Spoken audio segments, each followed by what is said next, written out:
It is Wednesday, my dudes, and you know, it feels good to be back here in Neptune Park. The park I was making prior to Mistletoe Peak, and I guess, you know, post Mistletoe Peak. Now that series is pretty much completely wrapped up. Well, I mean, it has wrapped up. Although I did think about temporarily revisiting it because the Magnificent Rides DLC just came out, like literally today while I'm recording this. So December the 20th, I'm recording this. So I thought maybe I should retroactively go back to Mistletoe Peak and add a functioning cable car ride now that, you know, cable cars are actually part of the game. But whatever, that would necessitate effort. And to be honest, time as well. Time is very tight for me. As I said, December the 20th, I'm going home tomorrow, and I need to have like 3 weeks worth of videos all made, ready to go. So I'm all caught up for Planet Coaster content if I make this video. Kerbal Space Program, I need to finish the video I'm going to upload in January. So that I'm going to have to start doing that as soon as I've done this commentary. So this is pretty much going to be a single take commentary here.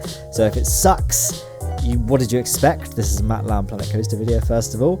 And that was it actually, just if it sucks. So speaking of things that suck, this ride is a very realistic roller coaster. It's very grounded in reality. A lot of you like hardcore realism fans really gonna like this ride.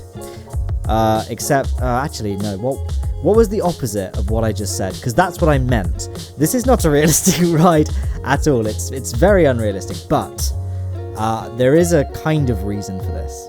Firstly, like, I kind of just wanted to make something dumb. Like, I really like, I don't know, I really enjoy just not having to think about realism and G-forces and trying to make rides ultra, you know, lifelike and all that. And then I thought, you know, it'd be kind of fun to do something silly like this.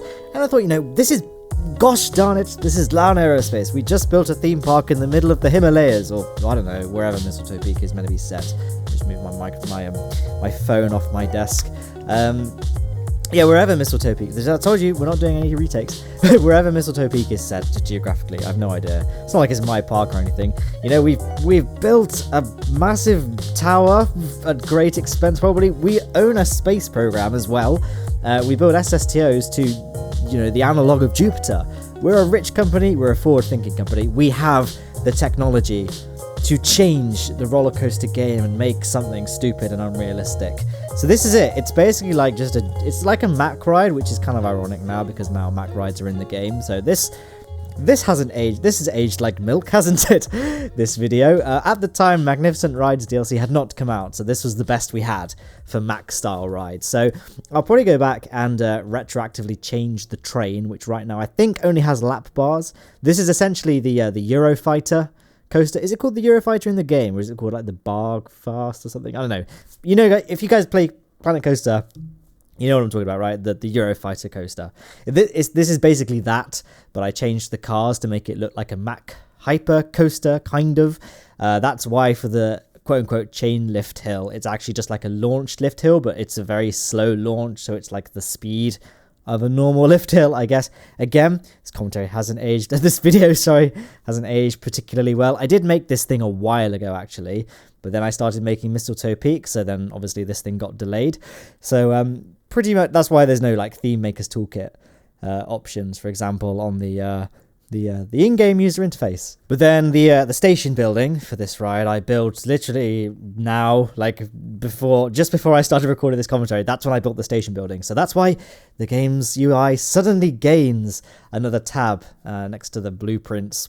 I don't know. It will say Theme Maker's Toolkit at the bottom of the screen. That's something I still haven't really played around with, to be honest. And I feel like I ought to prior to embarking on my space park idea, because that will be very reliant on the Theme Maker's Toolkit, because then I can incorporate actual models from Kerbal Space Program into Planet Coaster. So maybe I should probably postpone the space park idea. I mean, it would be very small scale. Like, we're talking Mistletoe Peak levels of size. I'd quite like to do more small parks like Mistletoe Peak. I feel like this Neptune Park, while I love Neptune Park, it's very hard to not only stay motivated, to carry on building when there's no real end in sight. But also, I find it hard to plan the layout. You may see in the background just there's that station for the railway. It's completely pointless. There's nothing next to that station. It's useless. It was all a mistake. It was a mistake to leave Kerbal Space Program, to be honest. But that station was a mistake. It doesn't serve any real purpose other than just being a thing guests can board at. I guess if it's chucking it down with rain and you're in the back of the park, you could dash to the station. It's quicker than running to the entrance of the park, and you can stay inside and then under the canopy of a train. That's like a very niche use. And at Lowne Aerospace, we built this park in a microclimate with no rain. It's actually underneath a giant glass dome. That's why there's no rain. I thought of this cannon very, very thoroughly for a good 10 seconds. I'm ad-libbing as we go along. And to be honest, I haven't actually watched this footage very closely. I basically just cut it all together, cut out all the bits where nothing was happening, and then stitched it. And I don't even know if I'm going to watch this bash the microphone stand. I don't know if you guys even heard that. I won't go back and check. We're on a time budget here. I probably wouldn't even watch this prior to it going live, so I hope it went well. Don't know. Anyway, there's the track. So it's kind of like a dumb hypercoaster thing. And then it just becomes a Top Thrill Dragster clone towards the end. So it's like that launch with the big vertical top hat section. So it's kind of like that. I don't know. I was don't know if you guys could tell from the overall erratic and weird building of it that I was basically making it up as I went along. I had no real plan for the layout of this ride. I think I was watching the some previously recorded videos. I was catching up on that. I say catching up. It's all ended now, previously recorded. So I guess it's just like, I don't know, celebrating the life of that series. I think I was watching the Breath of the Wild review, which is quite long. So I was just sitting there watching that and sort of also building just as a means of me doing something whilst watching. I'm one of these people. I don't know if I ever come across like this, where I find it very hard to just sit and just watch the TV I always feel like I have to be doing something. So that's why I like having two monitors, because I can just watch a TV show and then work on Planet Coaster or KSP or whatever it is I happen to be working on at the time. So that was it actually. So I was just watching that. I was like, we may as well do something productive. So let's just build a roller coaster, and if it sucks, we'll just discard it. And I guess it was this is pretty close to something that I almost did discard. In fact, I'm not even sure if I'm going to keep it, to be honest. The station building came out okay, I guess. It's nothing to write home about. It's just a very generic looking station building, not particularly themed, which is all right, after doing a very heavily themed theme park with Mistletoe Peak. It's kind of nice to go back to just generic, nondescript architecture.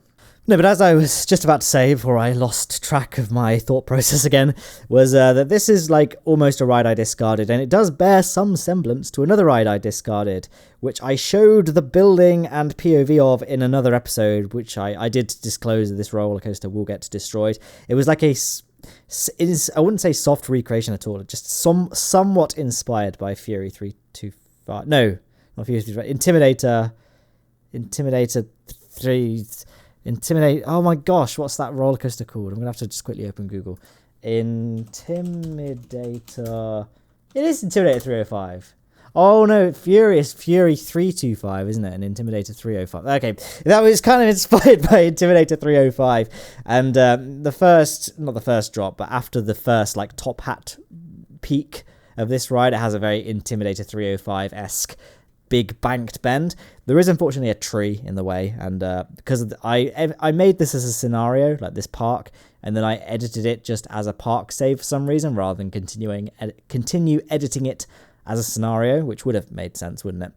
So I couldn't delete that tree because dumb me had locked that tree to editing, so I'm gonna have to reopen this as a scenario to delete the tree that's blocking the path. And as I said, we're on a time constraint, guys. I didn't have time to do it. Mainly because I'm lazy though. We are beating around the bush to the bigger picture here. There's the path coming off the exit. Nothing spectacular. Certainly not as bad as the queue line, which we're about to see the construction of. I didn't really have a plan here. I was just we haven't got much space. Let's just try and run this path and try and fill out as much area as I can.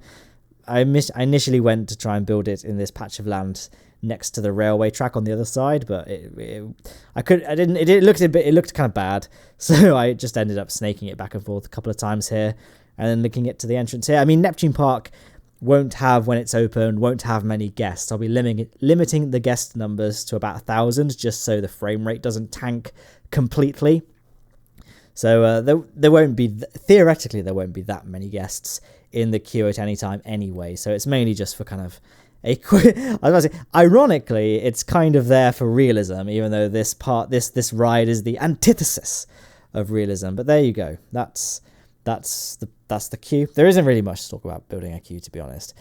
Here's the rest of this building. I didn't use a muse for this building, or I didn't really look up any kind of roller coaster station. I just kind of just do things sometimes, and I basically just built this thing as I went along, and I think it came out okay, actually. Maybe the color of the station could do some tweaking. I should have probably made it, that blue color is a bit too blue, if that makes sense. I probably should have gone for a more kind of greenish color to match the track color of this ride, but I have nothing, actually. I totally should have done that. I apologize profusely. But there we go. We're coming to the end of the construction of this station now. We just have to put in a floor for the ride itself, and then at this point, once I'd done this, I filmed a POV and then realized that the rest of the ride kind of sucks, because when I built this track like a few months ago, or a few weeks, I don't know how long I built it ago, I hadn't done any ground painting, so I quickly did some terrain painting to make this thing look slightly more, I don't know, not just on perfect grass. And I thought it'd be kind of cool to have this corner banking around a lake. The water line didn't really go that high though, so it's more just like a pond. Anyway, we're done with the construction now, so this is the POV. I can talk for the lift hill, but then I will shut up and let you enjoy the ride. Literally. Yeah, I'll just do that, and then I'll join you guys at the end.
And here we are, swooping into the... This is a very long ride. I didn't realize how long the ride time was for this ride. But there you go. There's that. That was this ride. Experimental ride type from Lowne Aerospace at Neptune Park. So on screen, as you can see, there are links to the full playlist and the video chosen for you by YouTube's algorithm, Twitter, Patreon, Discord, Instagram in the description, as well as on screen for Patreon and subscribe. Goodbye.